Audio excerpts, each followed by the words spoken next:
매일 아침 하나님과 함께 누리는 하늘의 양식, 오늘 만나. 그의 아들 나답이 대신하여 왕이 되니라.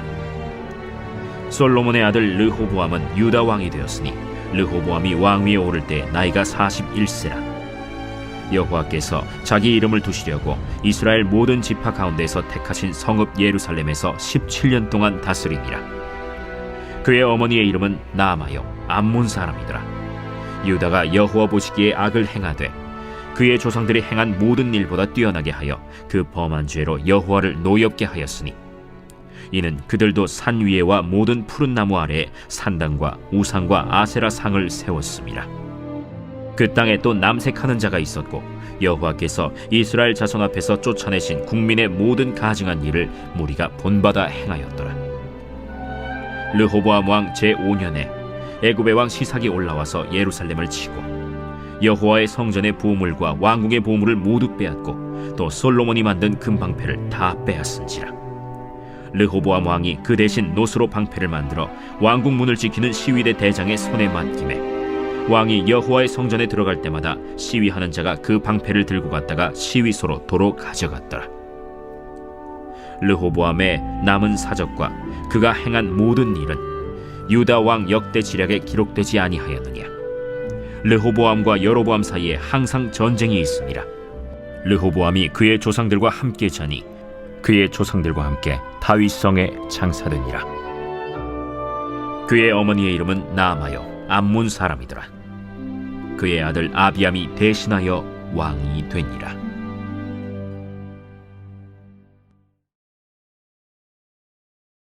(14장) 전반부는 북이스라엘의 초대 왕이 하나님께 범죄하여 심판받는 이야기를 보았다면, 오늘 본문의 후반부는 남유다의 초대 왕인 르호보암이 어떻게 몰락해 가는지를 볼 수 있습니다. 르호보암은 솔로몬의 아들입니다. 르호보암의 나이가 41세에 왕이 되었다고 하는데, 이로써 알 수 있는 사실은 솔로몬이 왕으로 다스린 시간이 40년이었기에 르호보암은 솔로몬이 왕이 되기 직전에 낳은 아들입니다. 아마도 솔로몬 왕의 통치 시절 동안 후궁들이 많아서 모두 자신들의 아들을 다음 왕으로 앉히고자 하는 일들이 있었을 겁니다. 수많은 경쟁자들을 물리치고 르호보암이 왕이 되는데, 오늘 본문에서 보면 그의 어머니의 이름과 출신을 밝히고 있습니다. 르호보암의 이야기를 마치는 31절에도 동일하게 어머니의 이름과 출신이 나오죠. 그리고 같은 이야기를 쓰고 있는 역대하 11장에서도 어머니의 이름과 암몬 출신임을 밝히고 있습니다. 원래 왕의 이야기를 써내려갈 때 아버지의 이름만 거론되는 게 일반적입니다. 그런데 여기서 몇 번이나 어머니의 이름과 암몬 출신임을 밝히고 있다는 것은 그가 왕이 되는 것에 어머니의 영향이 있었다는 것과 이후 통치에도 영향을 주었다라고 유추해 볼 수 있습니다. 왜냐하면 암몬 출신임을 밝힌 후에 어떤 이야기가 바로 따라오냐면, 유다가 여호와 보시기에 악을 행하되 라는 말이 이 암몬 사람이었다라는 정보 뒤에 따라와서 계속해서 기록되고 있기 때문입니다. 이게 오늘 본문에 그런 것만이 아니라 역대하 본문에서도 동일한 순서로 기록되고 있습니다. 물론 이것이 르호보암은 그러고 싶지 않았는데 암몬 출신의 엄마 때문에 억지로 우상을 섬겼다는 말이 아니겠죠. 그의 영향력 아래 자라다 보니까 자신도 무엇이 옳은지 분간하지 못하고 우상들을 섬겼다는 거죠. 21절과 22절을 잘 보시면 비교되는 말이 있어요. 오늘 본문에 이런 비교가 잘 나타나는데요. 여호와께서 자기 이름을 두시려고 세운 예루살렘이라는 표현이 나오죠. 그런데 바로 22절, 23절을 보시면 그 예루살렘에 산당과 우상과 아세라상을 세웠다는 겁니다. 그리고 24절을 보시면 그 땅에, 어떤 땅에?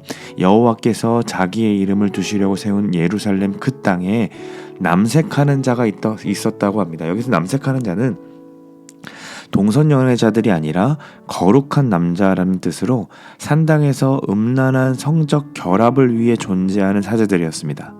즉 바알과 아세라를 섬기는 일이 바로 이런 남색하는 자, 여색하는 자들과 성적 행위를 하는 일이었기 때문인 겁니다.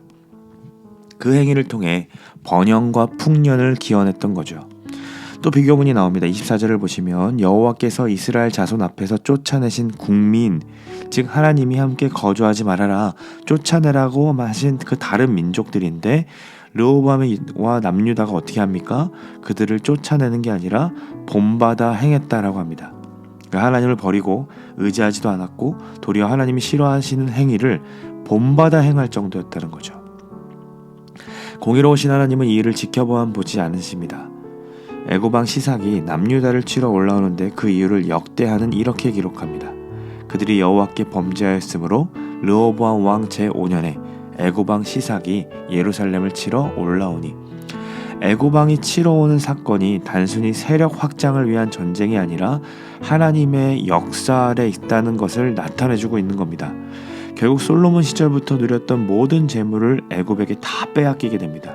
열왕기상 10장을 보면 솔로몬 시대에 보유하고 있던 금의 양이 666달란트라고 합니다. 달란트는 성경에서 나오는 단위 중에 가장 높은 단위인데 시대마다 1달란트의 무게가 조금씩 다르지만 구약에는 34kg였다고 합니다. 즉 660달란트라면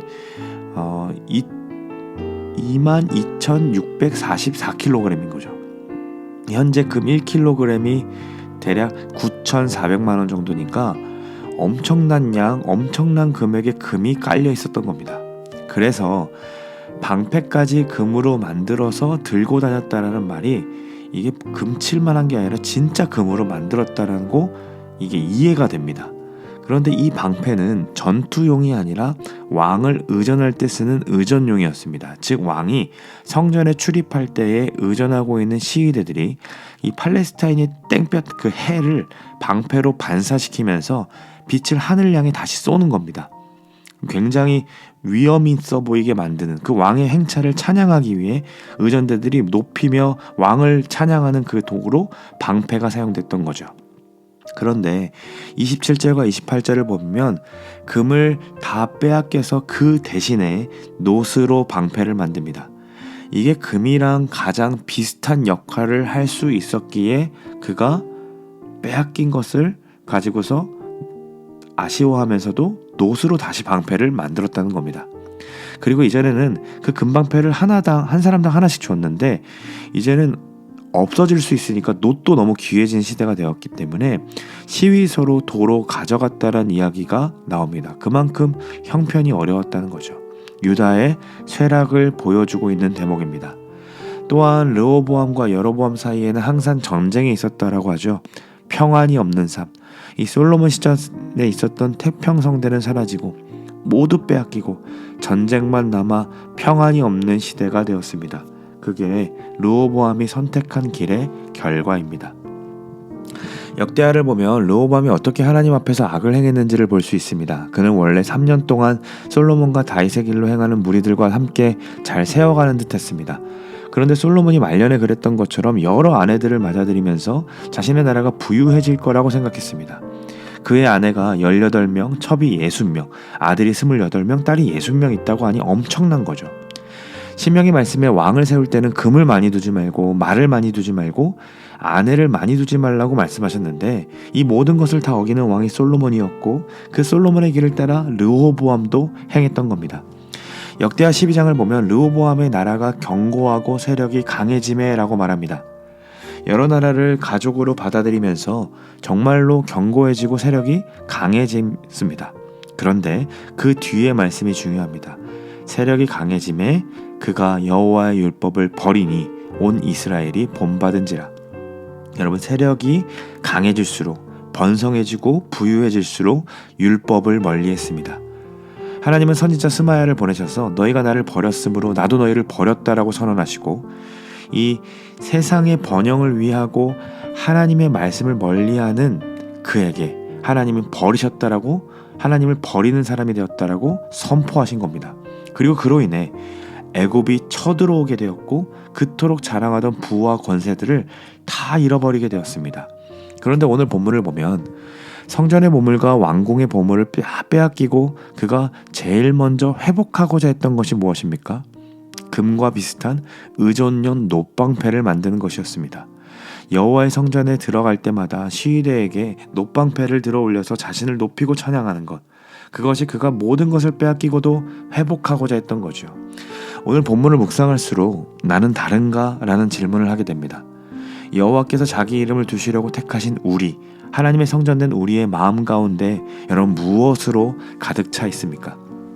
모든 지킬 만한 것 중에 더욱 내 마음을 지키라. 생명의 근원이 이에게서 남이라고 잠언 말씀에 기록되어 있는데 우리의 마음 속에는 번영과 성공에 대한 마음으로 가득 차 있고 있지 않습니까? 하나님이 쫓아내시고 미워하시는 그 이방 사람들의 풍습을 도리어 본받으려 했던 르호보암과 유다 백성처럼 우리도 성공을 원하고 번영을 원하기 때문에 믿지 않는 자들과 똑같이 투자하고 그에 따른 결과를 얻고 싶어 하지는 않습니까?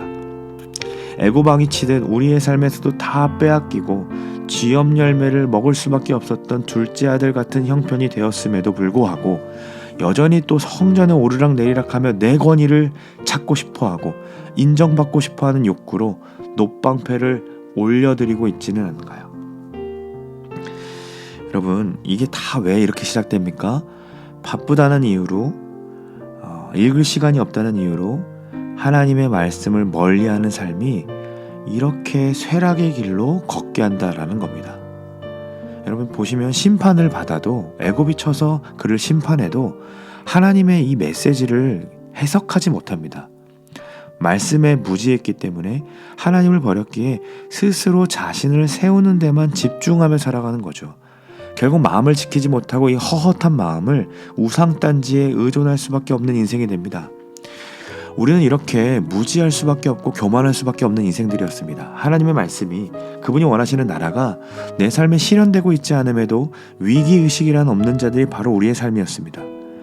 참 감사한 것은 성경의 메시지가 거기서 끝나지 않는다는 겁니다. 여호와께서는 자기의 이름을 두시려고 택하신 성읍 예루살렘에 자기 하나밖에 없는 그 아들을 보내사 십자가를 그 예루살렘 그 위에 세우십니다. 그리하여 하나님께서는 근본적으로 쫓아내고 싶어 하셨던 그 죄악을 다 쫓아내십니다. 르호보암처럼 놋방패로 자기 자신을 드러내기 위해 그 일을 하신 게 아닙니다. 우리 예수님은 오직 자기를 낮추시고 낮추사 도리어 죄인들을 우리를 들어 올려주셨고 우리를 의인으로 하나님의 자녀로 삼아주셨습니다.